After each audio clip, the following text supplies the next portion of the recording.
Hello and welcome to Switzer Investing TV. I'm Peter Switzer. Thanks for joining us. Now on today's show, I have AMP's Dr. Shane Oliver, the chief economist there, and he tips, believe it or not, 3 interest rate cuts this year. You have to hope that Shane's right, unless you're looking for very high term deposits.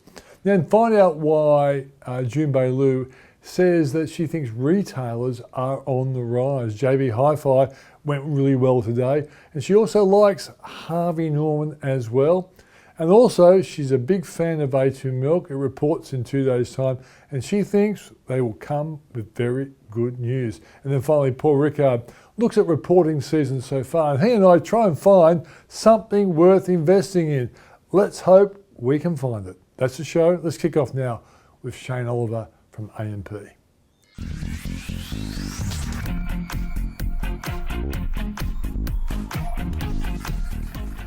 Thanks for joining us, Shane. Thanks, Peter.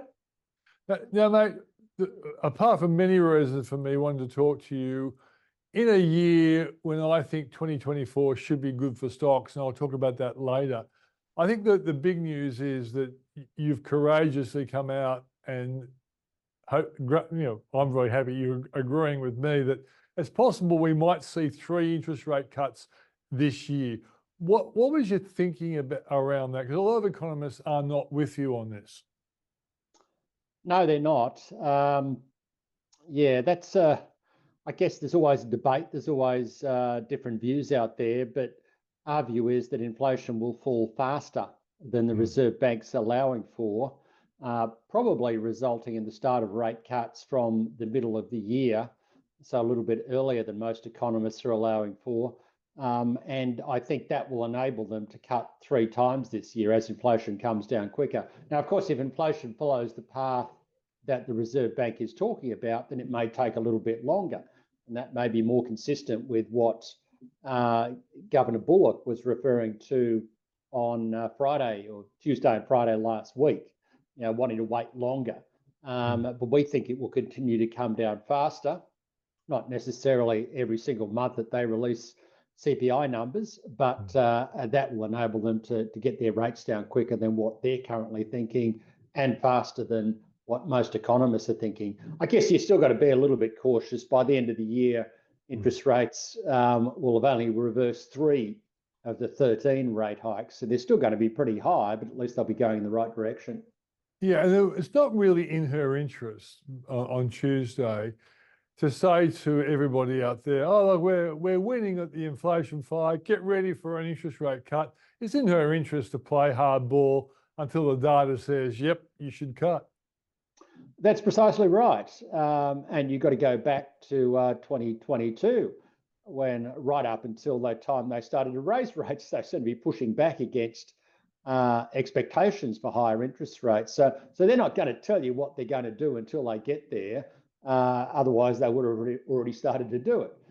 So I don't think there was any great surprises from what Governor Bullock said on Tuesday and Friday last week. I thought that she would still be a little bit cautious about things, and she doesn't want to give too much away. I think Australia is very different to other central banks that publish expectations for where rates might go. The Reserve Bank in Australia has been burnt by what happened 2 years ago when they said we don't expect rates to rise till 2024. And of course, they started rising in 2022.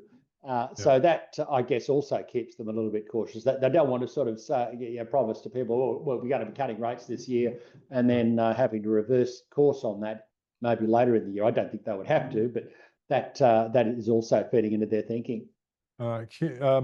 In 2008, when the GFC hit with Lehman Brothers failing and the stock market fell around 50%, I remember I was given a television show 4 nights a week rather than 1 night a week.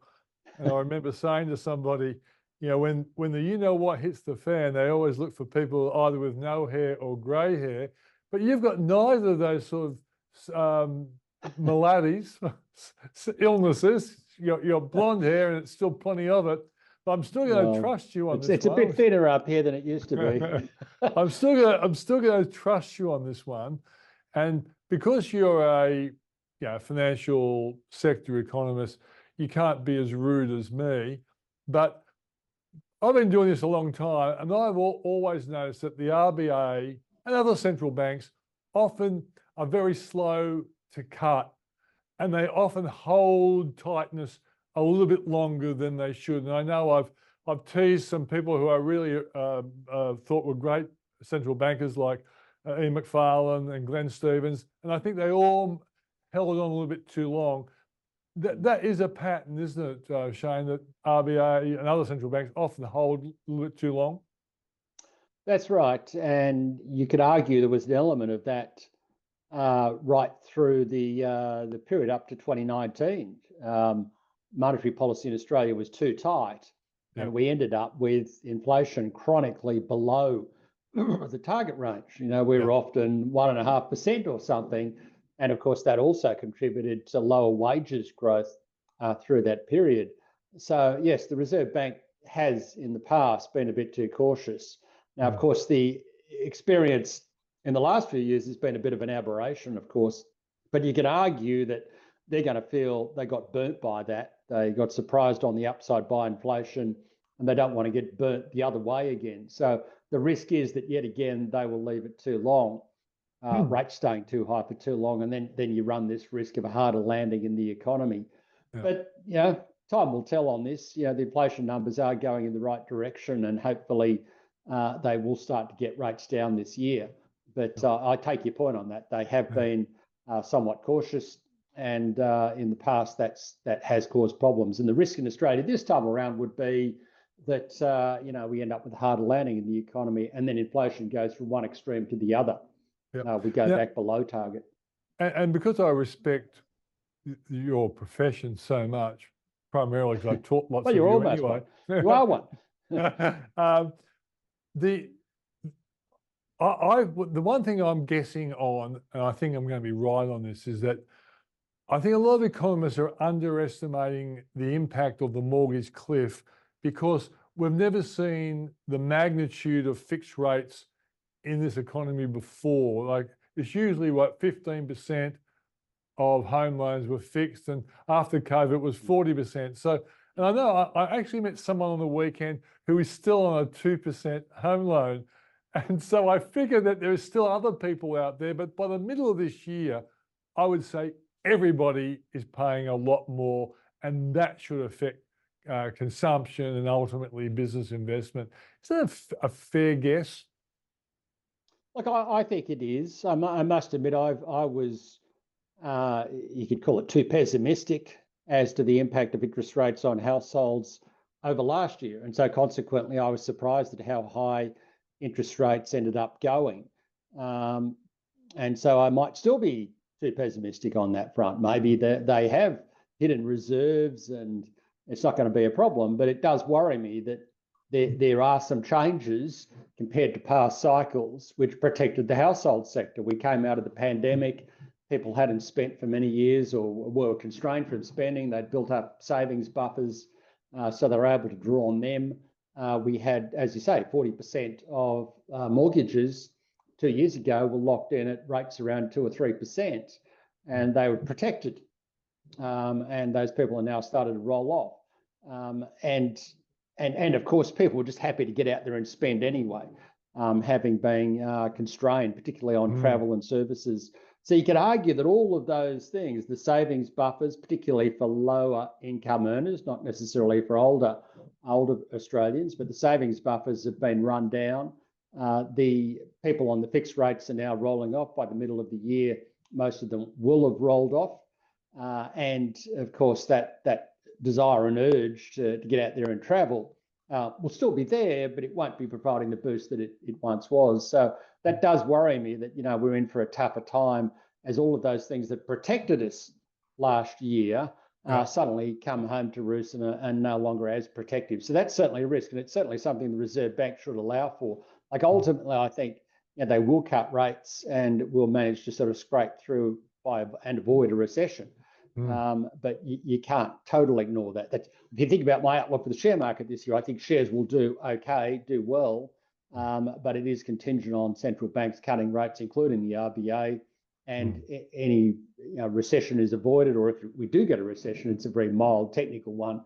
And I think that ultimately will be the case. But there is a risk here that if the Reserve Bank and other central banks ignore that the things that protected us over the last couple of years are now running thin, then we could find ourselves in trouble. Okay, let's go to the stock market now, Shane. We've seen the US, some really big tech stocks have done very, very well, but like nearly 90, well, probably 80 odd of the, 480 or so companies in the S&P 500 haven't done all that fantastically well. They're okay, but nothing like the Magnificent Seven, the really big tech stocks. I figure there's going to be catch up in the US, provided interest rates come down and the economy is not in recession. And also, as our overall market is a long way behind the S&P 500, are you expecting a bit of a catch up for the Australian stock market as well, particularly the stocks that haven't been bought, like CBA, and now Macquarie's popular, CSL's come back, but there must be a lot of Aussie companies that have been smashed because of high interest rates who might effectively get re-loved over the next year or so.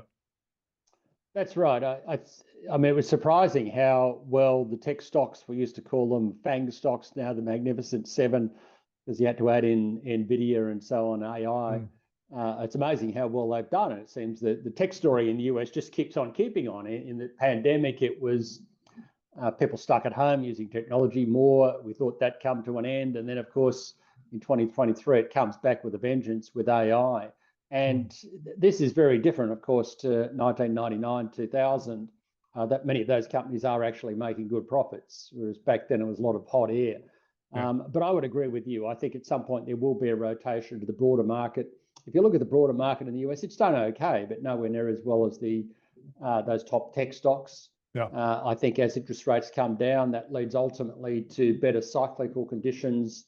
Market will start to anticipate that as at some point as we go through this year, and that will see a broadening out in markets. And with that, I think you'll start to see the relative performance of the Australian share market, which of course was it did okay, it did well last year, but it was a relative underperformer. I think the Australian share market will start to play catch up as some of those beaten down stocks, cyclical stocks in many cases, start to pick up.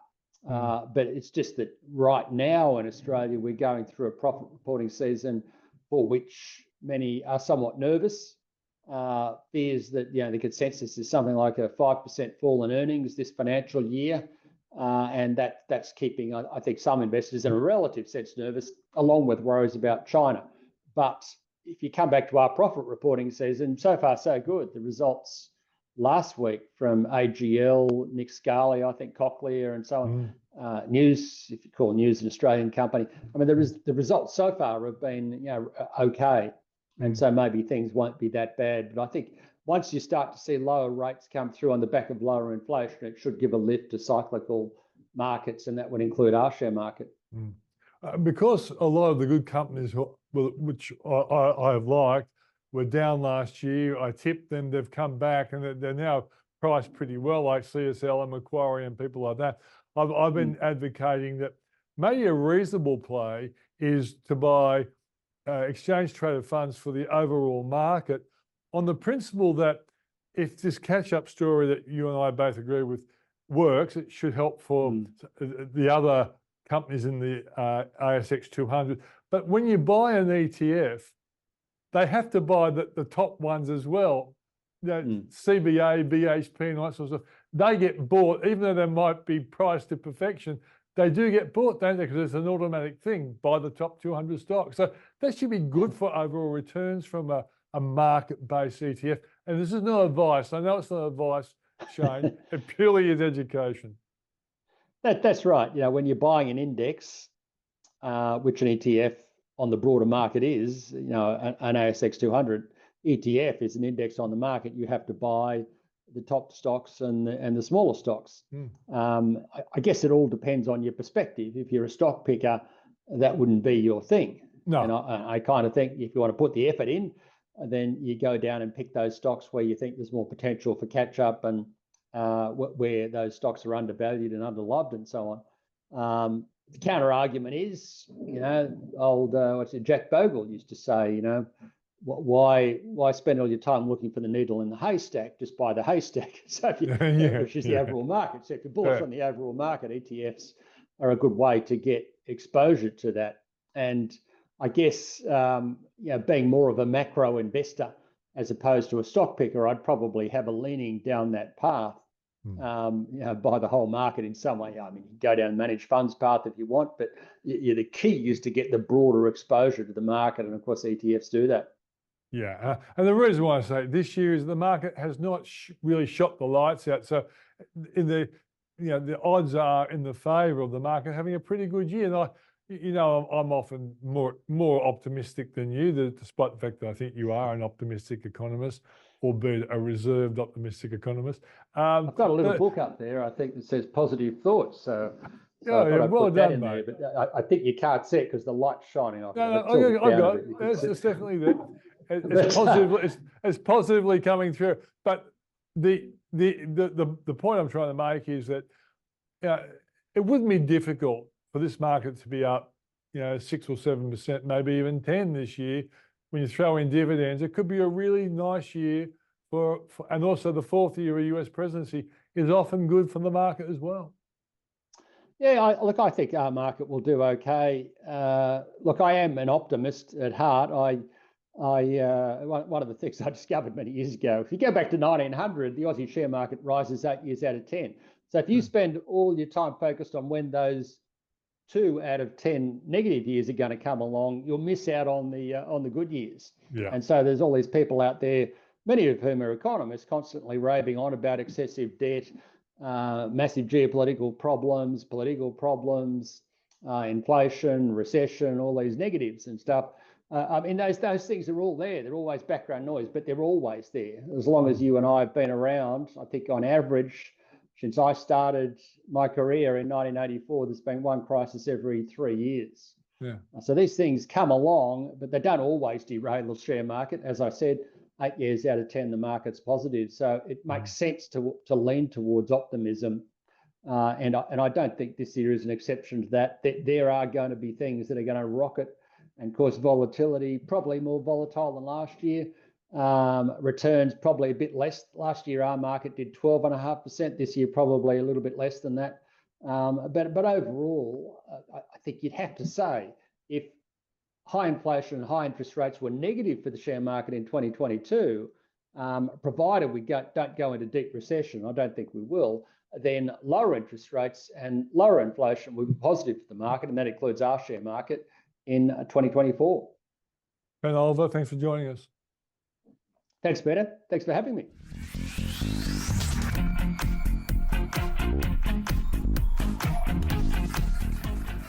And that's Shane Oliver of AMP. If you want to see the rest of the show, you will have to be a subscriber to the Switzer Report. So go to switzerreport.com.au. Thanks for joining us. See you next week.